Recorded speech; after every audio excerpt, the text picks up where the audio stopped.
の場所とはアメリカ・ニューヨークなのにゃ。こんにちは、みぬがです。この動画がアップされた時点で、ポケモンセンターというのは日本では22店舗ある。そして実は5年前に池袋店にいたんだ。日本以外では台北にもシンガポールにも一つずつある。他の国にもあるかというと、実は昔にアメリカにも一つあったんだ。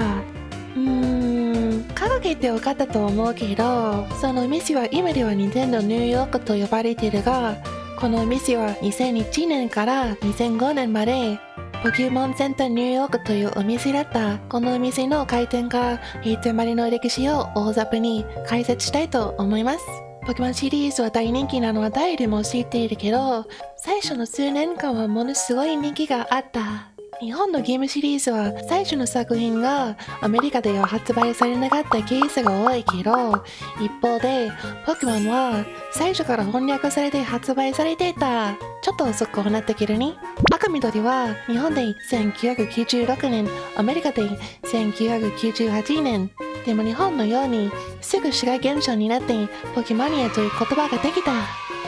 当時の人気は言葉に表せないくらいだった。赤緑。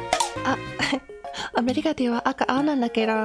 とにかく赤青のソフトはゲームボーイ時代くらいの知名度だった。当時の小学生のみんなは学校にゲームもカードも持っていたり、アニメも見たりしていた。止められない視界現象だったり、誰でも知れたりしてるシリーズだった。それで1998年にはポケモン赤青は発売から2週間のうちに20万本の売り上げた史上初のゲームボーイソフトになった。特に翌年の1999年にはポケモンのアニメは一番評価の高い子供向け平日放送だった。同じ年にポケモンのカードゲームはアメリカを代表するカードゲームマジック・ザ・ギャザリングの売り上げを超えたみたい。それでコンシューマーゲームの売り上げランキング1位、2位、3位ポケモン。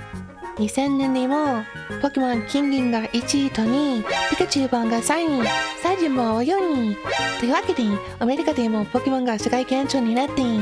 その流れの中でポケモンセンターが開店することになったね。まずは1998年に4月に東京、11月に大阪で、3年経ってニューヨークにも開店した。でも2001年の時点でポケマニアというのはちょっとだけ衰えてきたみたいだけど、まだ燃料があるようでまだいけそうな感じだった。ポケモンセンターニューヨークは輝きが溢れている観光客がいっぱいのタイムズスクエアにできることになった。当時タイムズスクエアにはワーナーブラザーズやディズニーのお店があったけど、当時映画があまり作られなくなってきてグッズが作りづらくなって新鮮なブームになったポケモンでいいんじゃないかなって感じみたいだった。同年9月11日のあれの影響で経済の停滞があったけど、11月16日に開店しました。開会式では特典のカードや本が配布されて、他にもピグバグという車も披露されたらしい。ビルに到着して真っ先に気がつくのは、内側でドアノブがモンスターボールの形になっている。それでドアを開いて入ったらすぐ気づくのは、またモンスターボール足元にも頭の上にもある。ウルトラポケデックス、つまりウルトラポケモン図鑑があって、そこで全ての251匹のポケモンの情報とアニメーションが見られるような装置だった。それ以上にそのポケモンのカードについてとか、お店のグッズの在庫についてとか、いろいろ含んですごいものだった。あと頭上に前にいたモンスターボールだけじゃなくて、回っている等身大のポケモンもあったみたい。1階はだいたいこんな感じ。2階にはたくさんのアトラクションがあった。またモンスターボールが頭上にあって、でかいモンスターボールが定期的に開いて煙とレーザーを出して音が出て、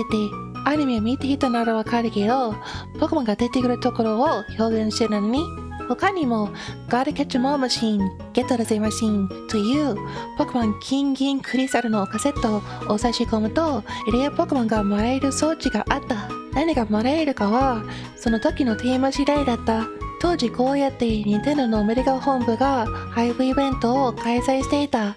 最後、ポケモントレーナージムというのは最新作を無料プレイできるところだ。ポケモンスタジムとかポケモンコルシウムはこんな感じだった。そして博物館のようにいろんなカードを見れたり、自分のカードで大会に参加できたりするね。あのエリアはぬいぐるみがいっぱい。いろいろあってすごいお店だと思うけど、とりあえず前のポケモンの話に戻ろうか。ゲームの売り上げで3年連続活躍していたのすごいよね。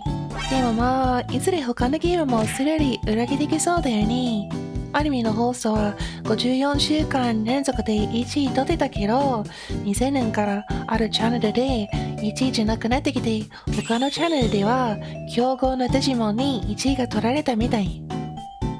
カートは最初に学校に子供が集中できなかった原因だったけど、2001年からその取り貸し場が崩壊したみたい。もう売り価値がなくなってたわけね。あと、競合の遊戯王もすぐ出るわよ。グッズは、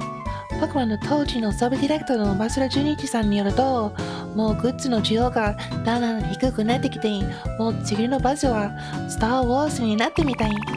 それで周りにポケモンの終わりだと言われてるように感じていた。でもゲームは